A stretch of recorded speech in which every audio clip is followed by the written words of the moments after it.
And we are back with a wonderful music legend. Oh my gosh, believe it or not, Joan Baez began her singing career 50 years ago when she was just 17. Now she's out with her 24th, I know, they wrote it for me. Of Joan. 24th album. This one is called Day After Tomorrow, and we are so thrilled that you're here. You are one of the main reasons I ever got into music. I mean, I know you've probably told that by so many people through the years. Well, how could that be bad? No, exactly. The power of music. Yeah, and your music continues to be fresh and relatable to generation after generation. Well, this last album, I really did make an attempt to have it, you know, very acoustic and... Oh, here it is. And that's the old one.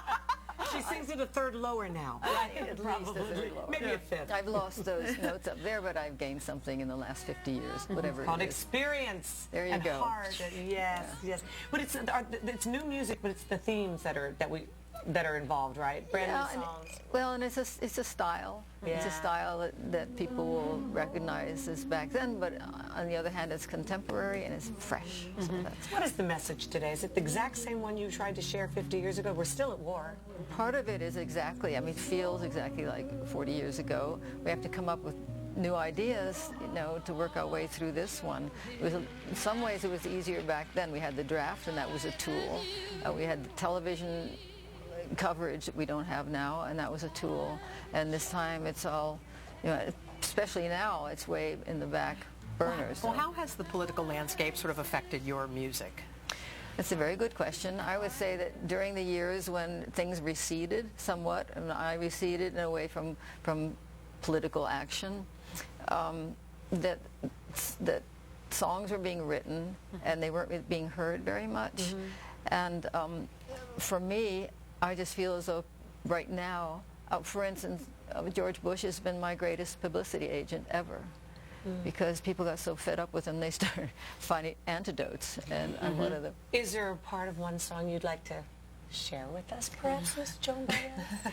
The title song is Day After Tomorrow. It's about a soldier just dreaming about home. Oh, wow. I am not fighting for freedom. I am not fighting for justice.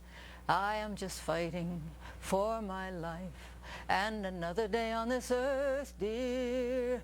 I turned 21 today, and I'm saving all my pay, and my plane will touch down on the day after tomorrow. Joan Baez sang for us in the studio. You are wonderful. Remember, any day now, I shall be released. Oh, yeah. Talk amongst yourselves. Joan Baez just sang her. I know. It was a great, moment. Joan, thank you so much. All the best. The album comes out next week, right? Yes, it does. And will you be touring? Will everybody I will be touring a lot. Touring in England. More than you've been doing recently, right? Well, it started early. The 50th anniversary really started this year with singing in the Club 47 in Cambridge. And Joan, your audience, how has it changed over the years? Well, my audience has changed some. It never changes as much as you want it to, because you want young people around, because it gives you the false impression that you're younger than you are. You are who you hang with. Most of the public is probably people who've stayed with me for many years. On the other hand, there are lots of kids now, especially in Europe. They come out.